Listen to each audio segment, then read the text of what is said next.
এই ৩ ধরনের জমির দলিল টিকবে না। সমাজে এই দলিলগুলো অহরহ আছে। এই দলিল যদি আপনি আইনি চ্যালেঞ্জ করেন, শতভাগ এই দলিলগুলো বাতিল করতে পারেন। ১ম কোন দলিলটা?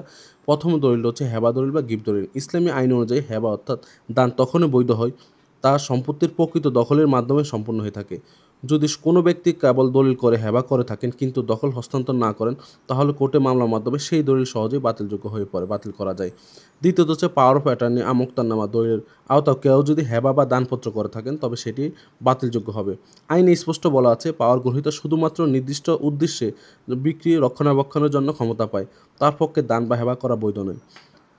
তৃতীয়ত হচ্ছে ওই ধরনের হেবা যে রক্তের বাইরে সম্পর্কহীন ব্যক্তির কাছে থার্ড ডিগ্রির বাইরে কাউকে হেবা করে, যদি কেউ তার মামা, চাচাতো ভাই, অন্য আত্মীয়কে হেবা দলিল করে দেয়, তবে সেটি হচ্ছে থার্ড ডিগ্রির বাইরে পড়ে যায়। এই দলিলগুলো বাতিলযোগ্য। আপনার নির্দিষ্ট সম্পর্ক বাইরে হেবা দলিল কিন্তু করা যায় না।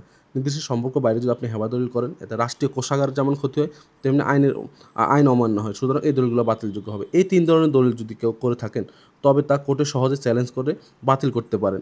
এই দলিলগুলো কিন্তু সহজে এই দলিলগুলো কিন্তু সমাজে আপনি প্রায়ই দেখতে পাবেন। এই দলিলগুলো আপনি কিন্তু চাইলে কোর্টে চ্যালেঞ্জ করে শতভাগ বাতিল করতে পারবেন। ধন্যবাদ।